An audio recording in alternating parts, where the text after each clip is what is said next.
Hello दोस्तों, this is Ankit and welcome to our YouTube channel way to. बहुत ही important video रहेगा आपके लिए, उन स्टूडेंट्स के लिए जो IBPS RRB PO clerk main के एग्जाम में सी को लेना चाहते हैं, सी चूज करना चाहते हैं। क्योंकि मेंस में इंग्लिश और हिंदी दोनों में से आप लिख सकते हैं एक। अगर जो स्टूडेंट हिंदी लेना चाहते हैं उनके लिए ये वीडियो बहुत ही बढ़िया रहने वाला है। तो आप सभी से रिक्वेस्ट रहेगी, वीडियो को एक बार लाइक कर देना, चैनल पे पहली बार आए हैं तो सब्सक्राइब। इस वीडियो में मैं आपको बताऊंगा कि हिंदी में कौन कौन सी चीजें पढ़नी चाहिए, हमें कौन सी चीजें नहीं पढ़नी चाहिए, किस पर हमें ज्यादा ध्यान देना है, कहां से पढ़नी है चीजें, उन सारी बातों पर हम चर्चा करने वाले हैं। तो मैं आपसे एक चीज पूछना चाहूंगा, ध्यान से समझना। आप लोगों ने जो हिंदी चूज करना चाहते हैं, जिन्होंने पहले ही किया हुआ है कि नहीं हम तो मेंस में हिंदी ही लेंगे, उन स्टूडेंट से मैं एक बात पूछूंगा कि आप लोग एक दिन में कितनी घंटा हिंदी के लिए प्रैक्टिस। अगर आप लोगों में से कितने स्टूडेंट ऐसे होंगे जो ये सोचते हैं कि हम तो बिना पढ़े ही हिंदी का पेपर बढ़िया करके आ जाएंगे, तो ये सब बकवास है। अगर आपके ये वहम हो चुका है ना कि बिना हिंदी को पढ़े हम आरआरबी पीओ क्लर्क की हिंदी में अच्छे मार्क्स लेकर आ सकते हैं, तो ये कभी पॉसिबल नहीं है। इवन मैं कहूंगा आपकी कट ऑफ भी क्लियर नहीं होगी अगर आप पढ़ के नहीं जाओ, है ना। मैं मानता हूं कि हिंदी हमारी टंग लैंग्वेज है, बट ये जो डीप में जो चीजें पूछी जाती है ना वो हमें नहीं आती। ये एकदम परफेक्ट बात है, एकदम सही बात है। आप करंट अफेयर की बात करूं, जीए पोर्शन की बात करूं, तो वो भी तो 40 मार्क्स का ही है ना। आप उसको कितना टाइम देते हैं? मैं तो कहता हूं दिन में आप 5-5, 6-6 घंटा देते होंगे करंट अफेयर को। यहां से पढ़ लिए, वहां से पढ़ लिए। इवन मैथ रीजनिंग को भी वही पार्ट है, तो मैथ रीजनिंग के भी आप क्वेश्चन लगा रहे हैं। कंप्यूटर को भी थोड़ा बहुत शामिल कर लेते हैं। ये कहा जाए, अगर आप इसका साथ ही नहीं दोगे तो ये आपका साथ कभी नहीं देगी। इस वहम में बिल्कुल मत लेना कि हिंदी बिना पढ़े आप एग्जाम क्रैक करोगे।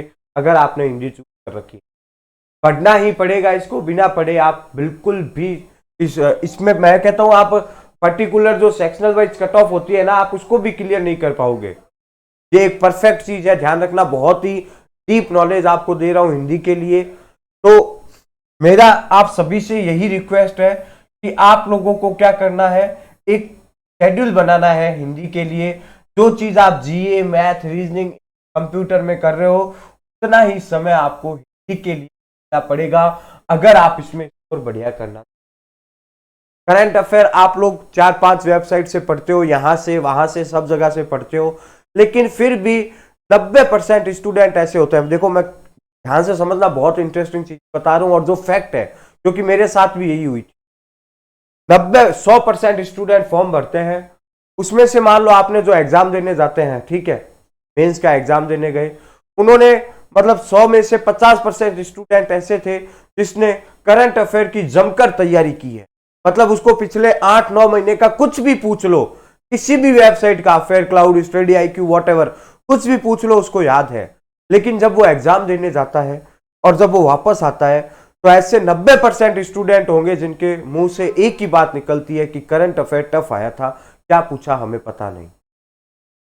मतलब ये वो लोग हैं जिन्होंने पिछले 7-8 महीने से करंट अफेयर पे बहुत अच्छी पकड़ बनाई हुई है, बहुत अच्छी कमांड बनाई हुई है, बट फिर भी वो लोग ये कहते हैं एग्जाम देने के बाद में, पता नहीं यार करंट अफेयर सही हो जाए, बस करंट अफेयर में बस सेक्शनल कट ऑफ निकल। तो जिस पार्ट के लिए हमें ये पता ही नहीं है कि वहां पर क्या आना है, कैसे आएगा, क्या क्या पढ़ना है, तो उन चीजों के लिए तो आप 5-5, 6-6 घंटा दिन में। मैं ये नहीं कह रहा करंट अफेयर पढ़ना गलत है, जीए पढ़ना गलत है, नहीं, उसको टाइम दीजिए। उसमें आप अगर ये सोच रहे हैं कि मैं 35, 40, 50, 45 नंबर लेकर आ जाऊंगा, तो ये वहम मत पालना। करंट अफेयर कितना भी पढ़ लो, आप कितना भी पढ़ लो, देखो मैं डीमोटिवेट नहीं कर रहा, रियलिटी बता रहा हूं। करंट अफेयर कितना भी पढ़ लो, आप सेक्शनल मार्क्स से 5-7 नंबर ही ऊपर ला सकते हैं, इससे ज्यादा नहीं ला। लेकिन अगर उतना ही को आपने समय दे दिया ना, तो ये 100% नंबर देके जाएगी, मेरी गारंटी है। 100% नंबर ये आपको देके जाएगी, ये मेरी गारंटी है। तो स्मार्ट चीजें अपनाओ यार। अब वो समय नहीं रहा कि आप इसको छोड़कर कंप्यूटर दे रहे हैं, मैथ, रीजनिंग, देखो सबको देना पड़ेगा, इसको भी देना पड़ेगा। स्कोरिंग सब्जेक्ट है, आपको लगता है सर मेरी मैथ टफ है, मैं कट ऑफ क्लियर कर लूंगा मेंस में सेक्शनल की, लेकिन मेरी करंट अफेयर भी ठीक ठाक है, तो आप इस पर फोकस करें। अभी समय है, क्या क्या पढ़ना है, कैसे सिलेबस पूरा बताऊंगा। आईबीपीएस आरआरबी की ऑफिशियल वेबसाइट पर या आईबीपीएस की ऑफिशियल वेबसाइट पर हिंदी का जो पाठ्यक्रम है उसका कोई भी जिक्र नहीं किया गया। जो हिंदी का पाठ्यक्रम अभी मैं आपको समझाने वाला हूं, दिखाने वाला हूं, वो मैंने पिछले 4-5 सालों से एग्जाम के एनालिसिस करके आपके सामने रखा हूं कि ये हिंदी में पूछे जाते हैं। तो चलिए मैं आपको पाठ्यक्रम दिखाता हूं हिंदी का, देखना। आई होप आप सभी को क्लियर दिखाई दे रहा हो। फर्स्ट नंबर पर है अपठित गद्यांश। अपठित गद्यांश जिसे इंग्लिश में अनसीन पैसेज कहते हैं। हिंदी में अपठित गद्यांश और इंग्लिश में अनसीन पैसेज कहते हैं। में गद्यांश और पद्यांश दो होते हैं, आपने पढ़ा होगा। आप जब छोटी क्लासों में एग्जाम देने जाते थे गद्य और पद भाग, तो पद्यांश मत पढ़ना, ध्यान रखना। पद्यांश कभी नहीं आता, ध्यान रखना। केवल अपठित गद्यांश पढ़ना है, पद्यांश नहीं पढ़ना। सर पद्यांश क्या होता है, गद्यांश क्या होता है, समझो। गद्यांश का मतलब होता है जैसे कविता, ये क्या कहते हैं आपके आर्टिकल हो गया, कोई कहानी हो गई, वो आते हैं गद्यांश के पार्ट में। पद्यांश की बात करूं तो कोई रचना हो गई, कोई कविता हो गई, वो आती है हमारी पद्यांश पार्ट में। तो पद्यांश आपको नहीं पढ़ना है। पिछले मैंने 4-5 सालों का एनालिसिस किया है, अनसीन पैसेज यानी कि गद्यांश ही पूछ। क्लियर? पंक्तियों में रिक्त स्थानों की पूर्ति का क्या मतलब है? Fill in the blanks. जैसे हम इंग्लिश में देखो, जो चीजें इंग्लिश में है ना वही हिंदी में है, वही हिंदी में है सारी। पंक्तियों में रिक्त स्थानों की पूर्ति का क्या मतलब है? Fill in the blanks. जो हम इंग्लिश में करते हैं वही हमें यहां पर करना। वाक्य के प्रकार, वाक्य के प्रकार की अगर मैं बात करूं तो वाक्य के प्रकार ये इंपॉर्टेंट है, ये आपको समझना पड़ेगा। वीडियो बहुत है यूट्यूब पर, आप देख सकते हैं। मैं आपको नाम भी बताऊंगा एंड में, किस टीचर को आप फॉलो करके हिंदी का सिलेबस बढ़िया तरीके से कर सकते हैं। ठीक है, तो अगर मैं वाक्य के प्रकार की बात करूं तो वाक्य के प्रकार कितने हो सकते हैं? जैसे सरल वाक्य हो गया, मिश्र वाक्य हो गया, संयुक्त वाक्य हो गया। तो ये टाइप्स ऑफ वाक्य है, तो इस पर भी एक बार थोड़ा नजर आपको डालना पड़ेगा। वाक्यांश के लिए एक, ये क्या है? इंग्लिश में आपने देखा होगा वन वर्ड सब्स्टिट्यूट, यानी कि बहुत सारे मतलब एक सेंटेंस के लिए एक ही शब्द। तो इसको भी हिंदी में इंपॉर्टेंट है। जैसे भगवान को न मानने वाला नास्तिक, कभी न मरने वाला अमर। तो ये जो चीज है ये वाक्यांश के लिए एक शब्द में आती है। आगे वर्तनी शुद्धिकरण। वर्तनी शुद्धिकरण की अगर मैं बात करूं तो ये क्या है? जैसे मिसप्लेट होती है ना इंग्लिश में, है ना, स्पेलिंग में मिस्टेक होती है, वैसे ही ये है। फॉर एग्जाम्पल अगर मैं आपसे कहूं संन्यास, तो मैक्सिमम स्टूडेंट संन्यास को ऐसे लिख, ऐसे लिखेंगे। संन्यास गलत है। संन्यास को करेक्ट कैसे लिखा जाता है? संन्यास, बोलो, समझ में आई चीजें? समझ में आई चीजें? मान लो मैं आपसे कहूं उज्जवल को लिखो, उज्जवल को आप कैसे लिखेंगे? ये उज्जवल या फिर ये उज्जवल? ये उज्जवल गलत है, ये उज्जवल है। और यही है वर्तनी शुद्धि। ये भी आपको पढ़ना इंपॉर्टेंट है, यही चीजें पूछी जाती है, कुछ नया नहीं है, यही आएंगी सारी।